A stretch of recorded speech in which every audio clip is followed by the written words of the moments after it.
and also a former chairman, National Task Force to combat illegal importation of goods, small arms, light weapons, and ammunition. General Ihekire was Executive Secretary, Niger Basin Authority, that was made up of 9 members country with headquarters in Niamey, Republic of Niger. General, you're welcome to this program.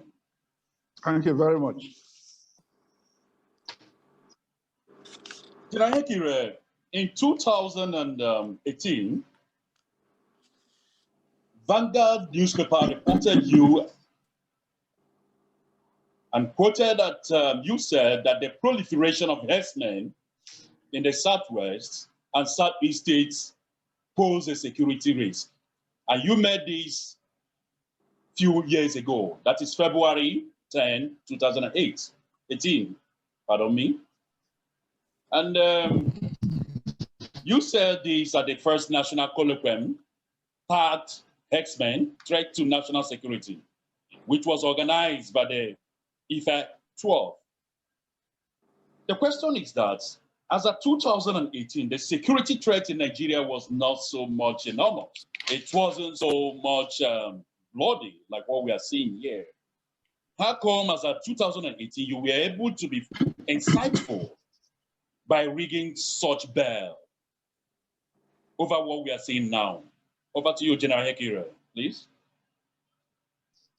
Thank you very much, Comrade Paul. As you will know, my primary field is the military, and our basic calling is security. There is something we call indicators in the military. Indeed, in every aspect of life, there must be some method of indicating. A simple example would be if your forces were in defensive position, for example, and then suddenly you notice excessive activities of enemy aerial action, perhaps increased and aggressive patrolling from the enemy side. Maybe as the time goes on, increased artillery bombardment. These are indicators that there is likely going to be an attack. So in the same way, using the same methods of analysis, you see how the herdsman incursion is going. It becomes a bit easy to interpret that these incursions are going to produce problems for the country in future. And I think the current happenings have justified or given credence to that prediction, as you would say, even though it's a science. It wasn't prediction per se, but we could analyze and say, well, this is the trend of things, and this is how the future is likely to look. And today, so many years after, we can see how that trend has led to a very ugly present. Thank you, Paul.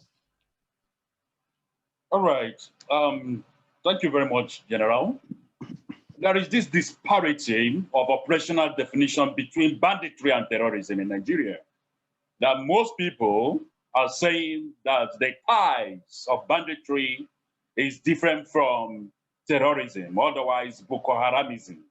I want you in a jiffy to clarify that as a retired Major General, to give the world view, the understanding and the difference between banditry and terrorism as we are seeing it in Nigeria. Well, banditry, one will easily link it to individual economy and individual survival. Banditry is just a bigger name for thief. In Nigeria, we used to say armed robbers and so on. So banditry is stealing activity with firearms, but without any ideological base, because the motive behind that is just survival. But when you have terrorism, terrorism is motivated by ideology. So that is the difference. And this ideology could be religious, could even be political. It depends on the tilt of whoever is conducting that. But in Nigeria, we find that the tilt is both religious and also political. Political because we can see when the Boko Haram in those days mounted their flags in the areas of Borno they have captured. And we got the intelligence that were trying to establish a caliphate. All they were running across Niger to that part of Nigeria.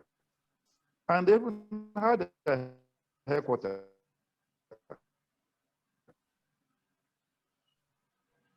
located within the Borno area. So that was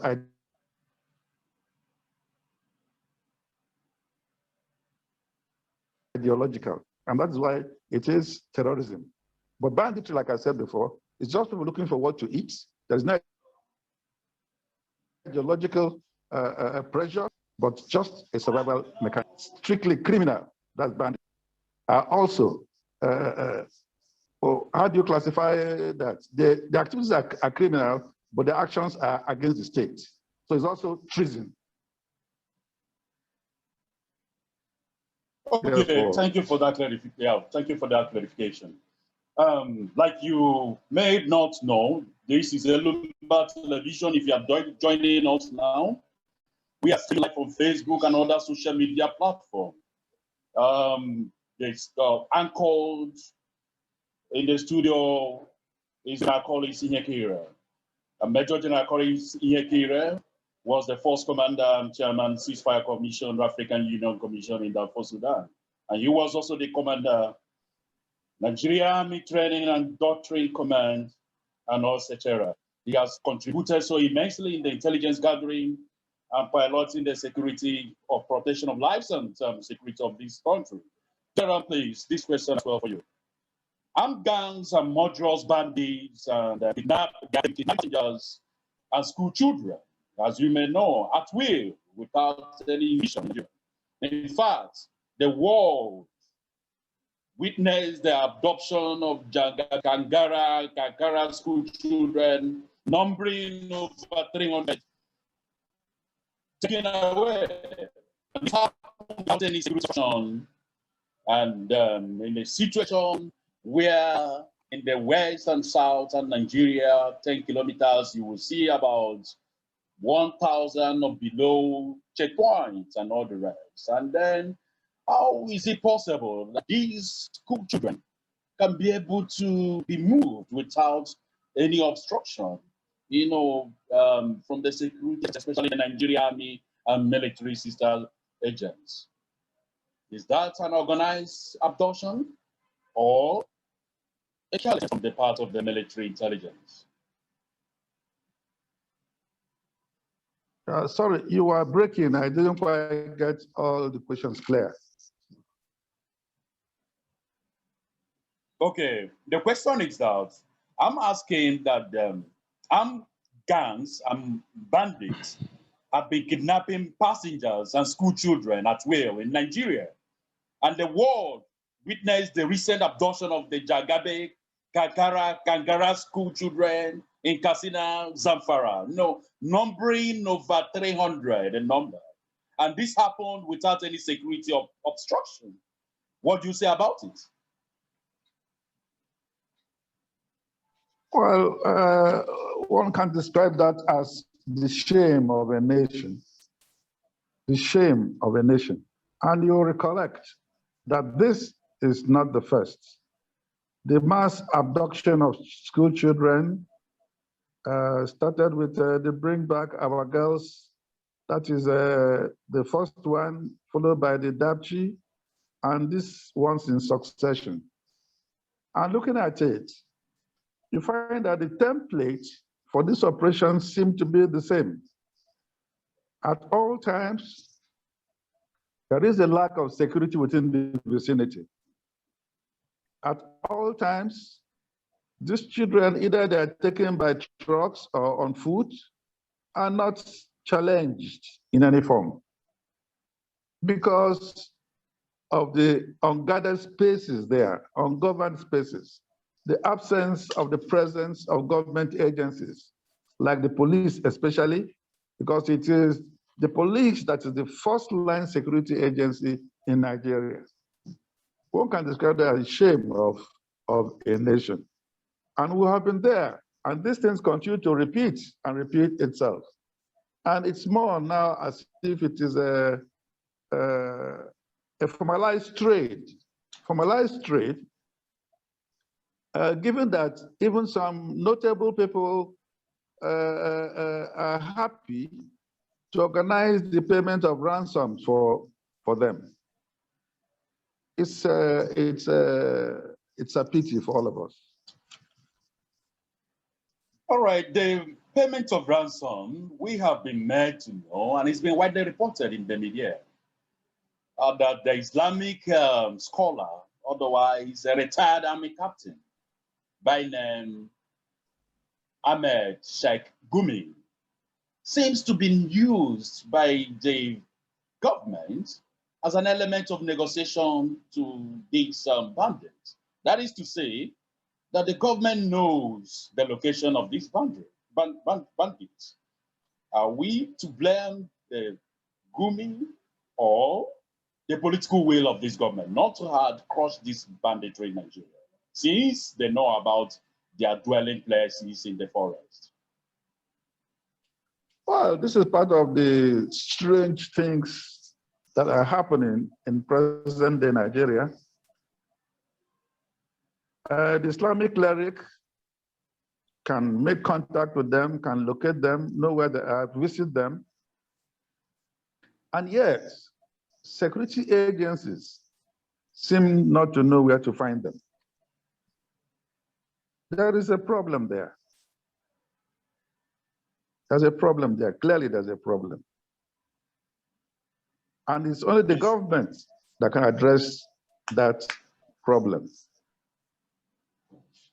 It's only the government that can address that problem.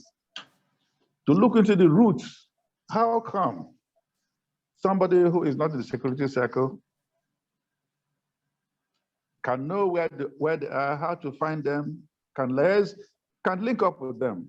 But yet, those whose duty it is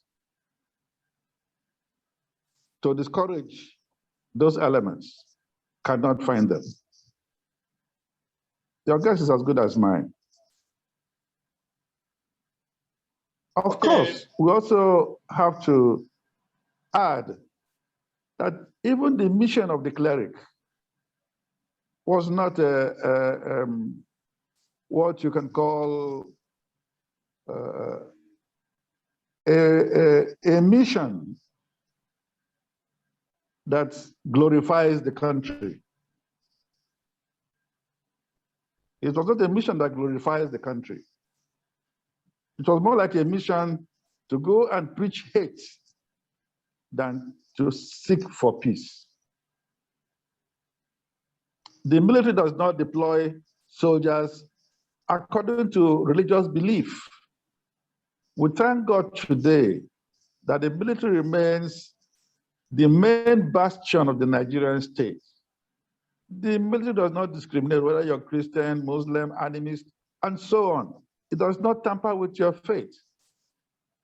So it is not proper for somebody to single out a single faith and say they're the cause of the problems of this country. That is totally wrong.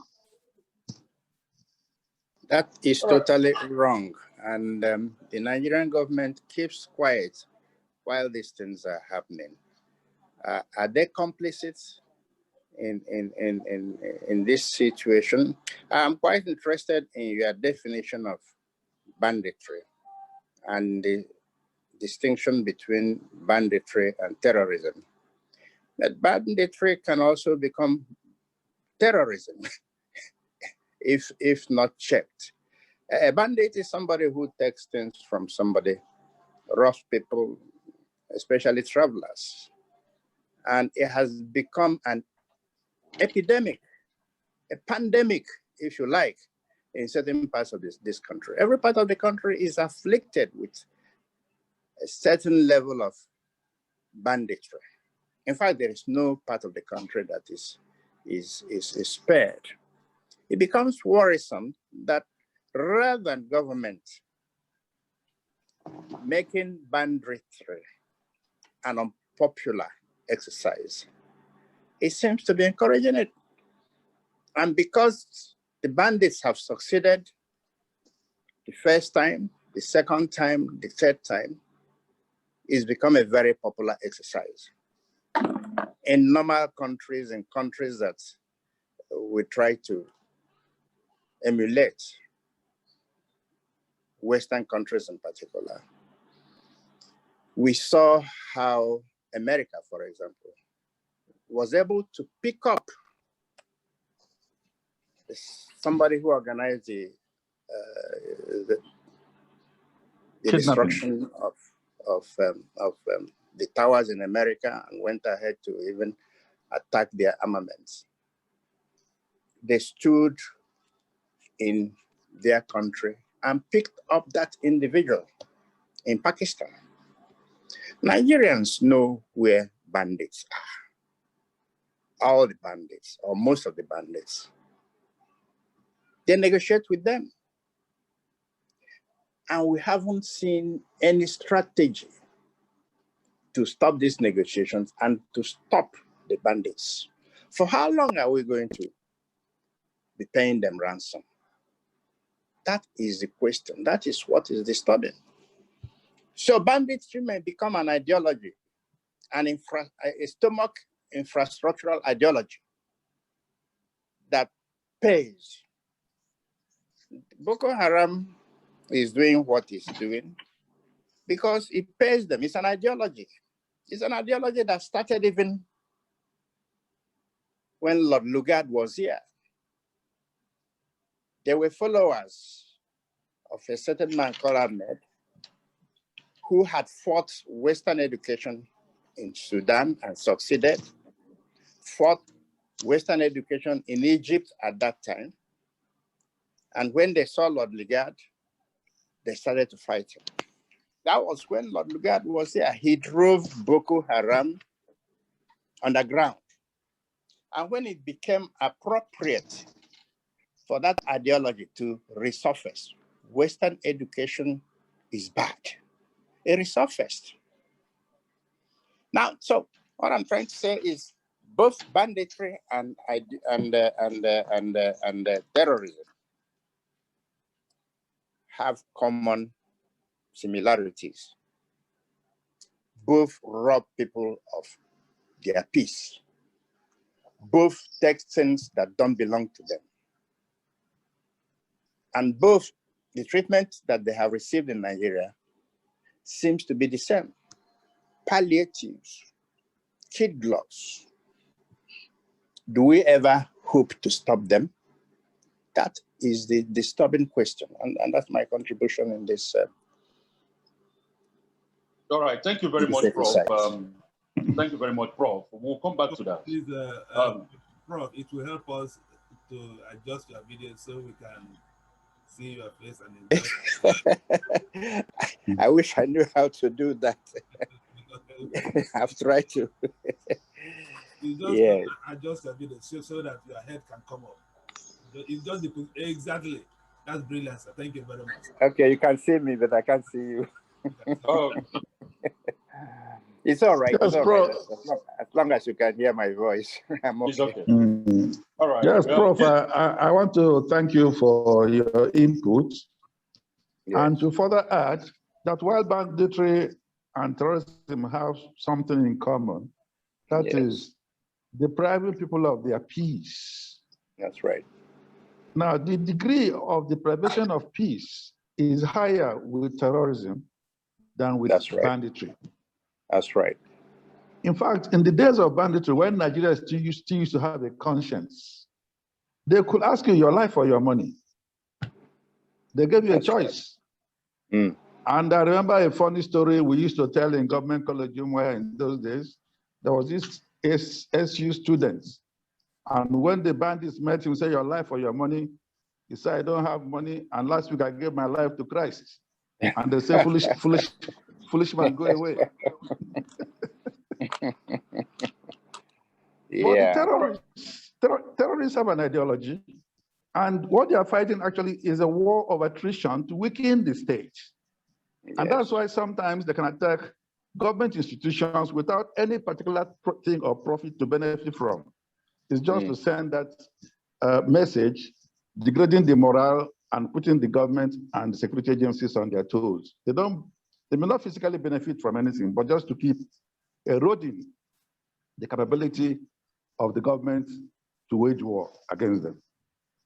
That's all right. Thank you, General. And for our viewers all over the world, this is Elumba Television, domiciled in the UK. And we have in the house our special guest, retired Major General Collins Ihekire, who was the Commander, Nigerian Army Training and Doctrine Command. Yeah.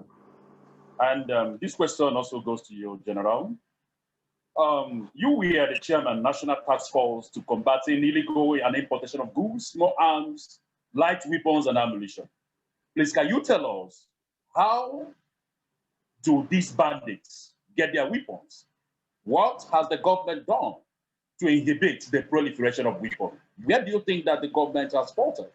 Why there is abundance of sophisticated weapons using to mine, subjugate Nigerians in their farmlands? What do you think that goes wrong? That's General Ihekire. Well, thank you. I was the chairman of that task force way back in 2010. And if I may give you some bit of a background, the proliferation of illegal arms became very worrisome to the government. And there is an association called IMAN, that is Importers Association of Nigeria. And a lot of people thought that this IMAN, since they're the people who import things, were complicit in this exercise. And they had to approach the government to put pressure that they want a task force set up to clear their name at least. And that was how this task force was sworn in the Ministry of Finance. And we had members of IMAN as part of the organization. Now, this organization was still in its infancy. While I was trying to build it up, we were also trying to operate. We were finding out from where these weapons come. Some come through our borders in the Southwest in particular. And then others come from the North, mostly the North, where the border is so porous. Remember that after the Libyan crisis, there was a lot of loose weapons flying around, and a lot of them found their way into Nigeria. There was also the crisis in Mali. All these became sources for those here to acquire those weapons. Even our immediate neighbor, the Chadians, they have a lot of rebels there fighting too. And those areas became also avenues for weapons to flow into this country. At the time I was there as chairman of the National Task Force, we had made a very good plan on how to checkmate this by providing intelligence to security agencies to go and raid them. And we did some of this in Benue in those days, also in Kaduna and elsewhere. So those weapons, today, the border in the north is very open, and nothing is stopping them. And remember that most of those people who are flocking to the country, we're told by the government, are coming from Mali, where a civil war has just ended, if indeed it has ended, because there are still elements of the rebels still fighting there. All right. The adoption of kinetic and non-kinetic method of fighting insurgency, which of them is of good to be adopted by the government? Because it seems negotiating with terrorists, otherwise criminal bandits, is equal to reinforcing them to be buying arms and ammunition, since our borders are very porous, especially in the northern Nigeria. What do you think the government should do in order to inhibit this proliferation? Well, this thing has to be looked at from two sides. The government has told us that most of these bandits are not Nigerians. They are coming from outside of this country. So how do we treat those from outside of this country? And how do we treat those who belong to this country? This is the crucial question. First is the issue of identifying those who came from outside. Are we going to negotiate with them and give them Nigeria's wealth to take and go to where? Or are we going to rehabilitate them in Nigeria and thank them for being against us and being against the state? If the bandits or the terrorists were Nigerians, we have our standard procedures for them, the stick and the carrot. While we use the force to do that, we also make attempts to win the hearts and minds of the people. Winning the hearts and minds of the people means the soft parts of the war, like providing schools, providing jobs, giving them access to good health, infrastructure, roads, housing, all those things that will make somebody comfortable and less likely to become involved in criminal activities. Because you'll agree with me, there's a nexus between poverty and crime. It is there. So when we fight the stick and the carrot, you threaten with you give the carrot and threaten with the stick if the carrot was not working. But essentially, you must win the hearts and minds of those you intend to rehabilitate or those you intend to make possible for them to rejoin normal society. But the problem is, those who are from outside this country, how do we give them the same treatment? They don't belong to us.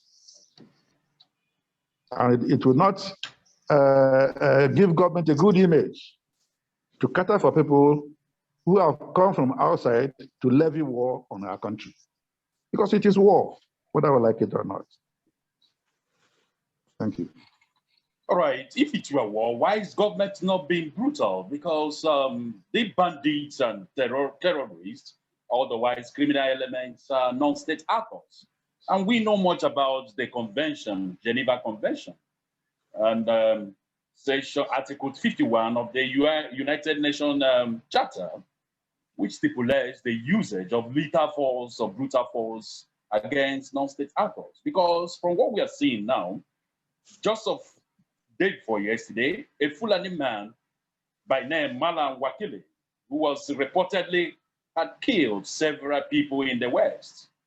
He was arrested a few days ago, but the Gani Adams led OPC operatives.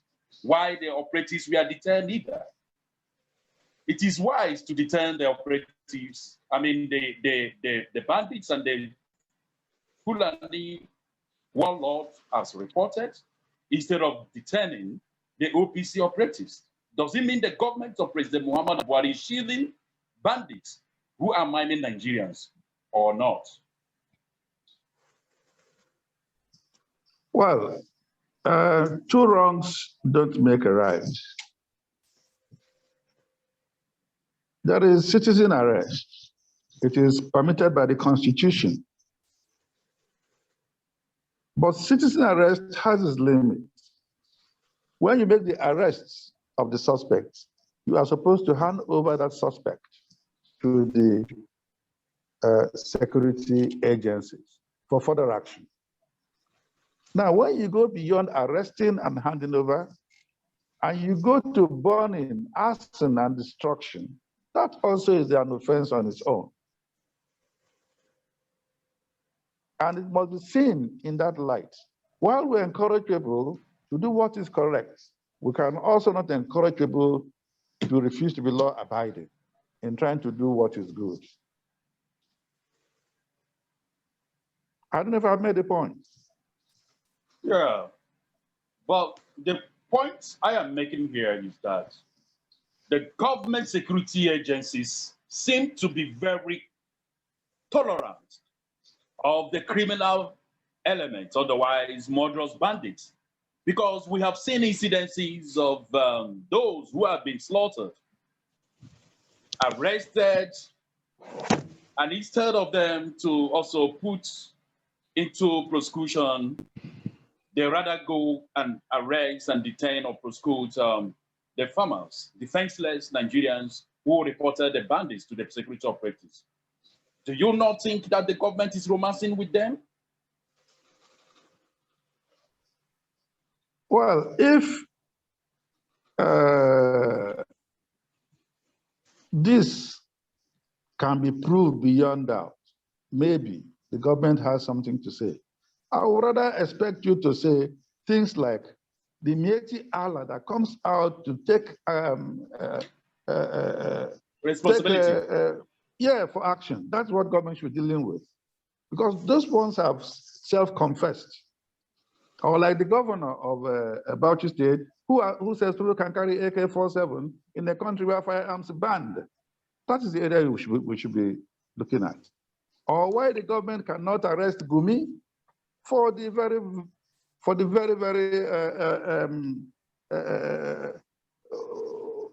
fire he wants to put in this country, if we really want to be a country, as we say.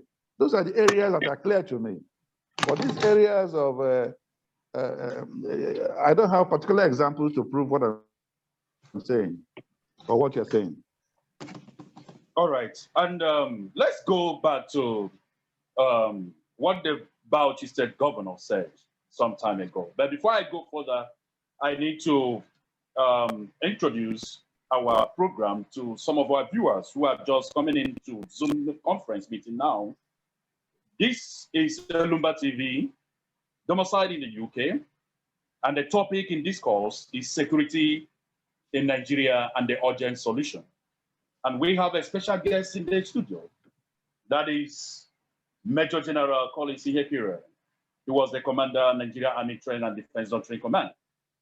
Now, sir, Bauchi State Governor has said that he admonished herdsmen to be carrying AK-47 as a way of defense. Should also farmers be bearing AK-47 in order to defend themselves? Well, this is the sad situation we are facing. And those in government cannot afford ethnic, religious, or whatever bias. They should be able to be statesmen and live above this level of life if we're to truly be one country. Now, supposing the farmers also carry AK-47, what do we have? Anarchy. And you would not expect that somebody of this stature should be coming out in the open and calling for anarchy. This is not what the country needs. People should go about their businesses in lawful manner. Life is about live and let live. It's not about imposing your way of life on another. And the irony is that when you try to impose your way on another, and the person resists, he's seen as an enemy. That is what we must guard against, talking and getting things sorted out. The Don't you think governor of Kano State, for example, has said he has enough land for the herders in Kano State. And that can be exploited. They can say, oh, because of deforestation, it's no longer good to graze their cattle. We must remember that Israel turned the deserts into Greenland, and that can be done. I can tell you, as the past executive secretary of the Niger Basin Authority, we have a program called Reclamation of Degraded Lands and Waterways. This is funded by the African Development Bank. And by that program, my institution recovered thousands of hectares of land in Mali, in Niger, and Burkina Faso. And people returned to graze their animals on it. So if we are sincere, this is the direction in which we should be looking. And then we have our institutions like Ahmadu Bello University, the University of Agriculture, Makurdi, and Umudike. These institutions are awash with research findings on how to breed cattle for better yield, both in the beef and in the milk. Because we cannot have so much cow industry here and still import beef. It doesn't make sense. And we cannot say for sure how much the beef industry in Nigeria is adding to our economy. All right, thank you, General. We have a few more questions for you before we go for the solution, towards stemming this menace. Now, in this case, can you actually say, because a lot of Nigerians are beginning to think that President Muhammad Buhari is not equal to the task to stemming these menace, these pogroms. Do you believe that Mr. President has not been living up to the task to combat this insecurity in Nigeria? Because we have seen a number of times where the Meyeti and Cattle Breeders Association in Nigeria has openly in the national television accepted responsibility. And nobody has even questioned them, and nobody has invited them, for this.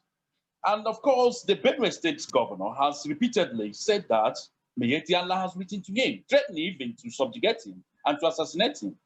And we come around seeing nothing being done on the ground. Nobody has been reportedly perhaps been arrested or prosecuted. Do you believe that Mr. President has failed? Well, the primary purpose of government all over the world is to ensure the protection of lives and property. That is the primary aim of government. To make sure that every person can carry out his or her legitimate business or function without let or hindrance. A government that cannot guarantee this definitely is failing in its duties. And you will agree with me that the hue and cry is much from all angles of Nigeria, from everywhere. There's hardly a day you can open the papers or the TV without getting stories of people being killed, being abducted, and being that. So government has to rev up. Government must rev up its responsibilities to make sure people live in peace and go about their lawful means of existence without fear, or hindrance. That is very, very important. All right, General. As a retired Major General in the Nigerian Army and a former force commander and chairman of Ceasefire Commission, Africa Union, even in Darfur, you've served in the foreign country and even in Nigeria for so many decades. Do you think that there is sabotage in the military hierarchy? Because we have seen arrested and even volunteered X-Men and some even terrorists who have confessed that those arming them are the government. And we cannot claim we do not know, or we cannot point out that there is porosity in the military hierarchy? Don't you think that is sabotage amongst the military hierarchy and personnel in the battlefield who are extorting money or collaborating with all these bandits and terrorists, miming Nigerians? What do you think about it? Well, this is a fact of life. There is nowhere this situation doesn't happen, because people have different sentiments. But it is the degree to which it happens. Even during the Biafran Nigerian Civil War, by the way, I was a lieutenant in the Biafran army. We had attack markets, people colluding, crossing the border to buy things and come. And sometimes we met with the enemy, smoke cigarettes, when nobody is tired of the war. In World War II, World War I, it happened in the Western Axis. So those kind of things do happen. And don't forget here that for those who are members of, those who are Nigerians, they come from Nigerian family. And it's not impossible that your family can have a soldier who is serving, and one of them is a bandit. You cannot rule out those family sentiments. But the key is how to convince those who are bandits to believe in their country, lay down their arms, and join in building this country for the good of everybody, including themselves. What are the solutions? What can you prefer? As if you have to talk to Mr. President, President Muhammadu Buhari is also a retired Army Major General, and you also a retired Army Major General. And I want you to talk to him and advise the world what Nigerian government should do in order to defeat this terrorism and banditry in the country.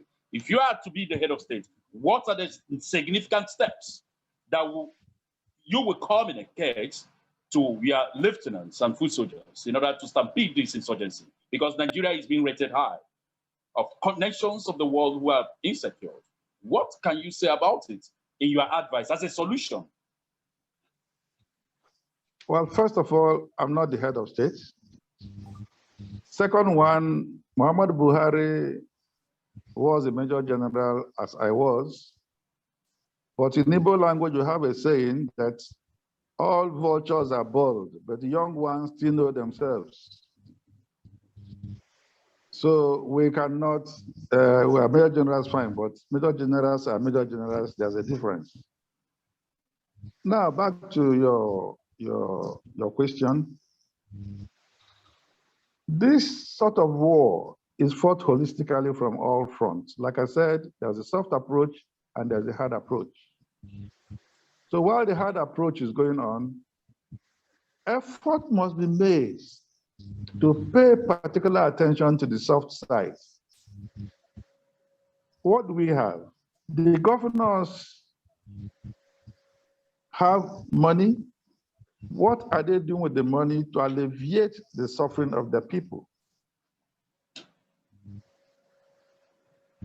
I saw a picture story the other day credited to B2B. How come we're not able to pay people who have legally worked and should earn their money, but we are able to pay bandits who are causing problem for us, kidnapping our children? Governors in states, what effort are they making to provide for the welfare of the people of the states?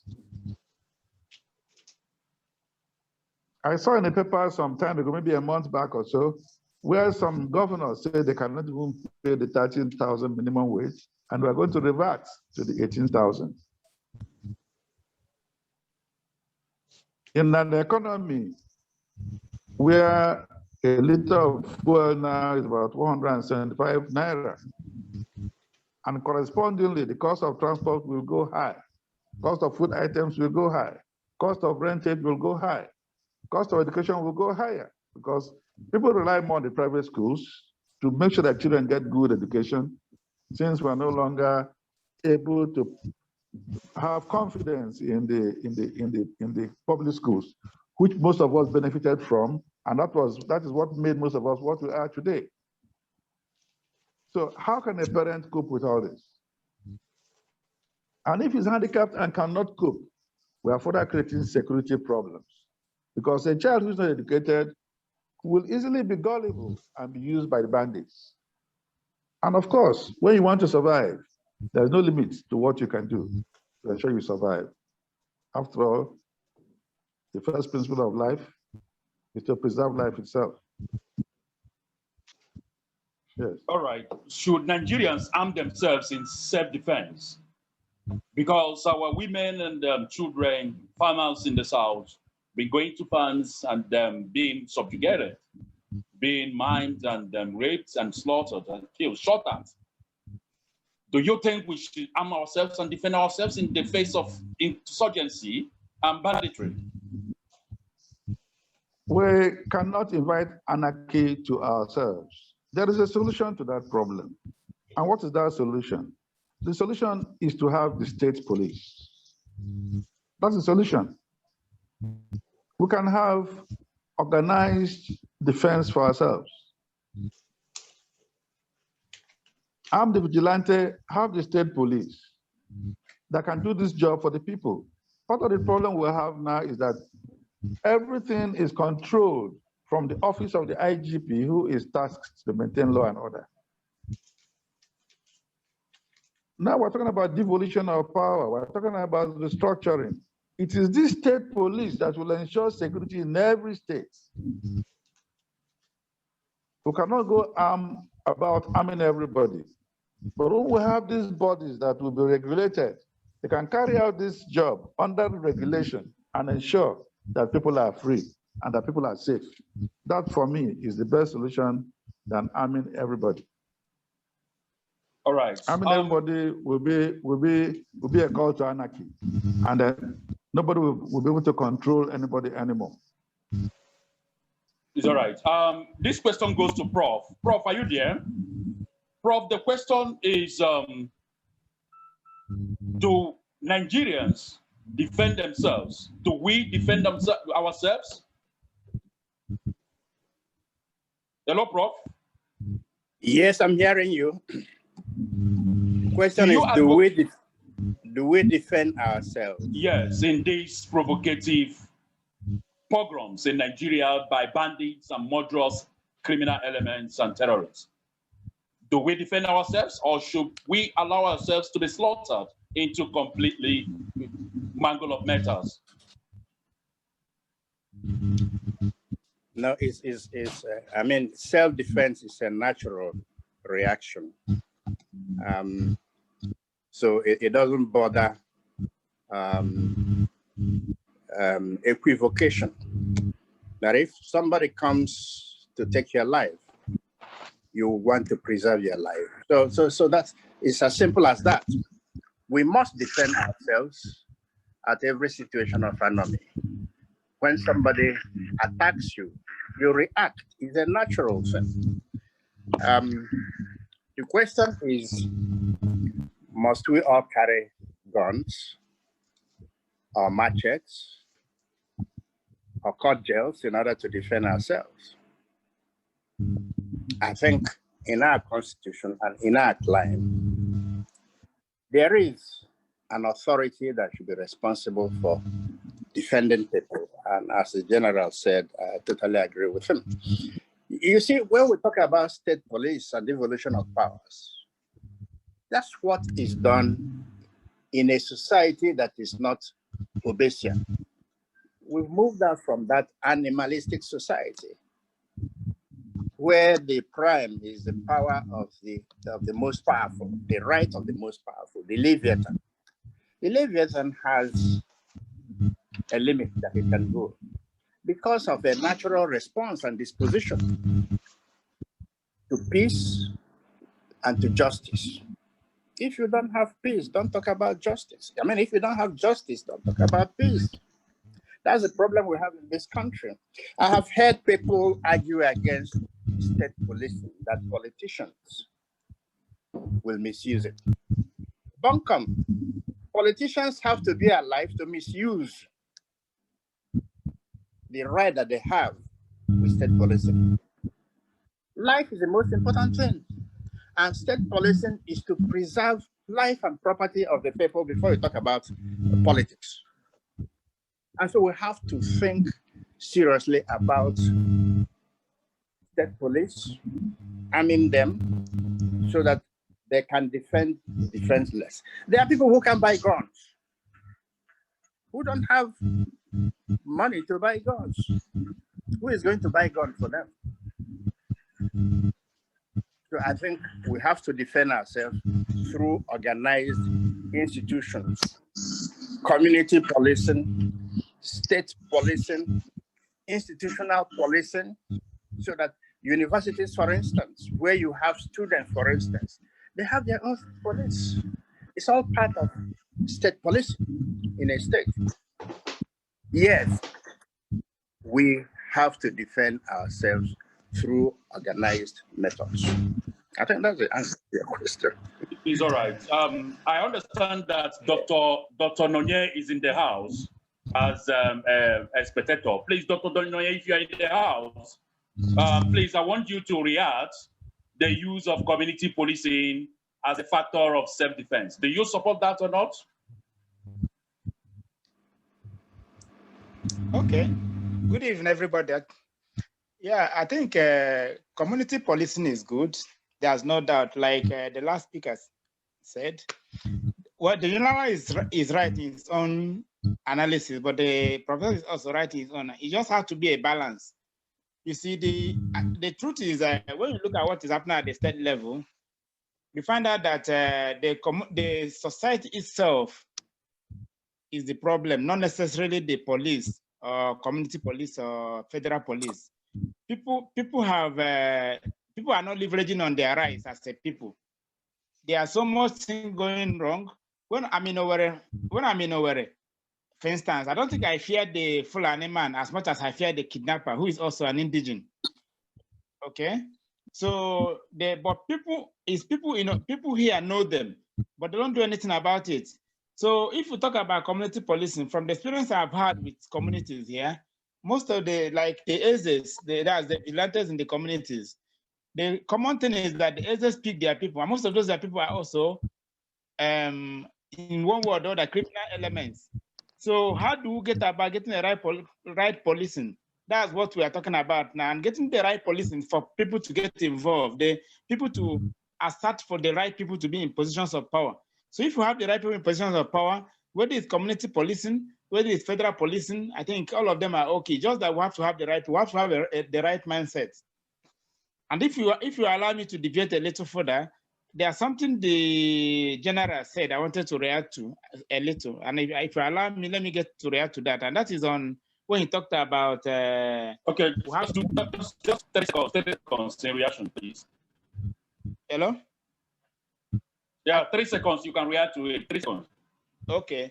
Now you see, I've always insisted. People who know me know I've always insisted that every community, every society deserves the leadership they get.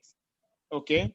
Now, when somebody talks about the Fulani menace in the southeast, for instance, which is my south, which is where I'm concerned more about. I tell people that I'm more concerned with my EZE than I am with the local government chairman. I'm more concerned with my local government chairman than I am with the governor. I'm more concerned with the governor than I am with the president and upwards, because these are people who play direct impact on me more. Now, what am I saying?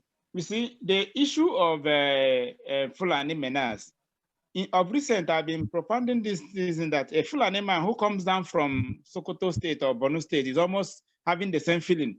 A man who lives in Owerri to get to London, because there are so much business activities that's been benefiting from. Yeah. Okay. Now, if we are really thinking of solving the problem of Fulani menace, the beginning of it is to identify those things that make them come here and then do something about it. There's nothing that says that today agriculture has become technical, and they can't be more technical than us. We should be able to invest in those things. Our government should be able to invest in those things. They should encourage people to invest in those things. We should be able to, in fact, the other day they were talking about food ban to the southwest or south or entire south. And I imagine what will happen if food doesn't flow from the north to the south for just about 2 weeks. Okay. So part of the problem of insecurity we have in this country is food insecurity. So the insecurity we have in Igbo land today is more associated with food insecurity. Because if there is food security, to the extent that the beef we are talking about can be produced by us, the tomato, the yam, we won't have them migrating here. We want everybody wanting to come down here the way some more people want to go from Owerri to London or US. So I think to solve the problem of security in Nigeria, we have to look deeply into the problem of getting those things they bring to us, produced within ourselves. Thank you. I want to make some clarification here. Are you there?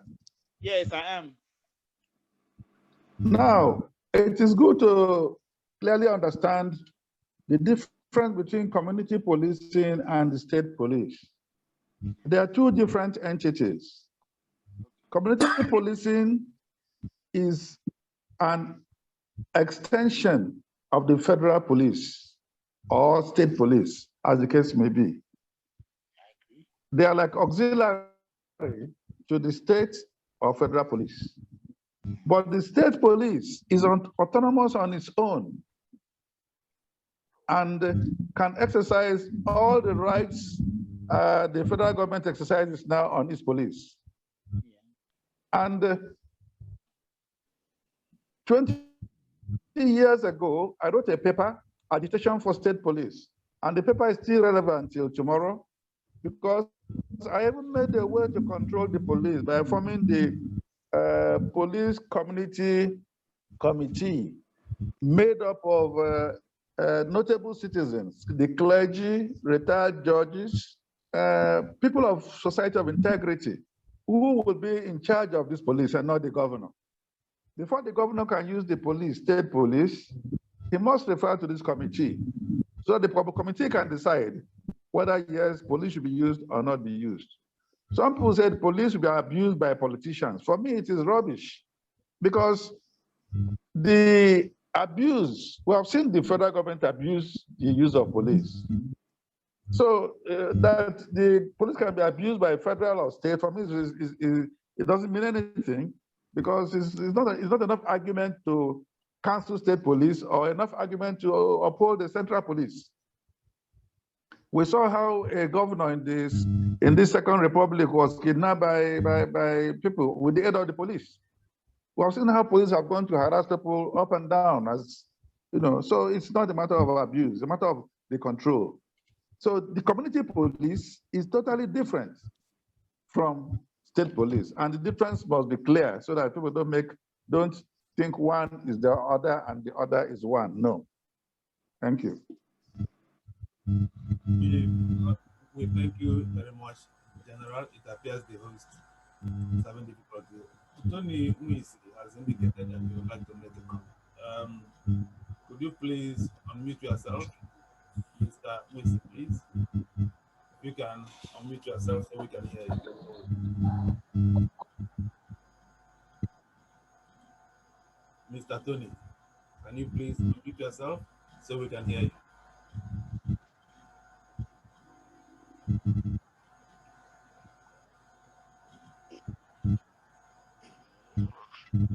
Hello. Yes, go ahead. Okay, thank you very much. Thanks for the program you're having. My commendation to the host and General. It's a pleasure being here and listening to you.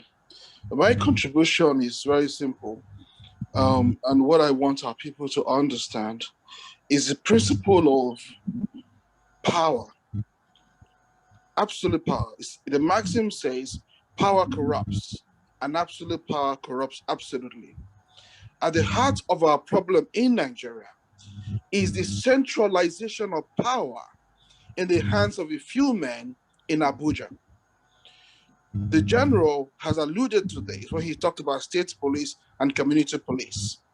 And what I want us to appreciate is that United Kingdom, United States, and France, Germany, and these Western countries, they are not stupid, okay? When they decentralize power to states and to communities. I lived in Atlanta, Georgia, and I live in London now. In Atlanta, I lived in a county called Gwinnett. Gwinnett County have their own police. Every county have their own police, which is what the journal is talking about. And then you also have Georgia police. So at the heart of our problem in Nigeria is the centralization of power, okay? In Abuja, you have a guy in Abuja called the IG, appointing a commissioner, appointing Haruna or Mohammed to police Owerri or to police Ibadan, of which the man does not live in Owerri. His family is not in Owerri. His family is not in Ibadan. The man has no allegiance to the people of Owerri or the people of Ibadan. His allegiance is to the IG. So you have a structure which is nonsensical, which is archaic, which doesn't make any sense whatsoever, and is designed as a means of oppression to subjugate the Nigerian people. And that's why I believe that our country is not working. The centralization of power in Abuja, and all that needs to be changed. And it will be changed in the form of either restructuring or the breakup of the country, because this will never work, and we'll continue to have problems. Thank you very much, sir.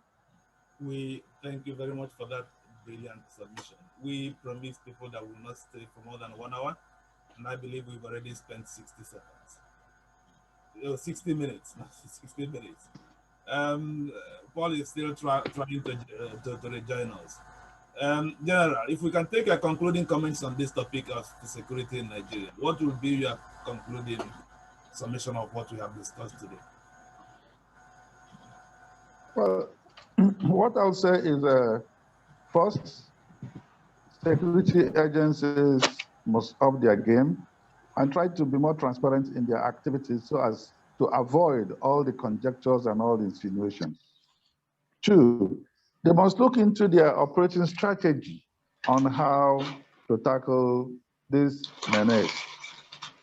I've had arguments, even from military circles, that the military is not trained for this type of war. That is not true. I have taught in the Staff College, I've taught in the War College. We have something called counter-revolutionary warfare, where this subject is adequately dealt with. Of course, it needs to be improved with time. Then again, they should look at how they're fighting. Whether the fighting they're doing is in conformity with our fighting doctrine. Because I hear some strange terms these days that I'm not able to know how they're advantageous to us. Because such a war as this is very, very, very, very expensive in manpower, because you need to dominate all the ground. Over and above all, you need intelligence. And we're happy today there's technology to help us in this issue. So apart from humans, there's also technical intelligence that can help us.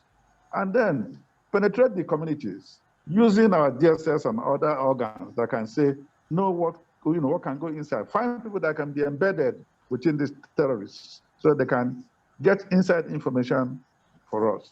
That is one. Two, government must also rev up its commitment, its responsibility at ensuring that this country is safe and that people can go about their lawful businesses without fear, without let, without hindrance. Thank you very much. That's wonderful. Thank you, General. Ladies and gentlemen, once again, we appreciate your participation in this program. And we are saying endeavor to participate when next we invite you. This is Lumba Television, and the topic today was insecurity in Nigeria and the urgent solution. As we always have it, our special guest today's program is Major General Collins Ihekire, retired. And Major General Collins Ihekire, we all know him. He's from Imo State, Ikedu local government. He served this country and internationally.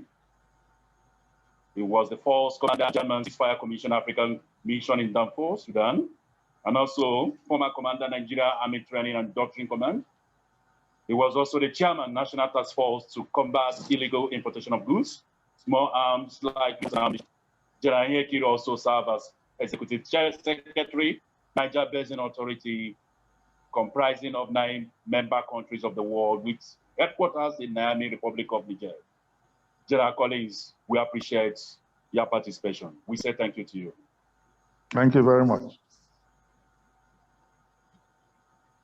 Gentlemen and ladies, at this juncture, we are saying goodbye.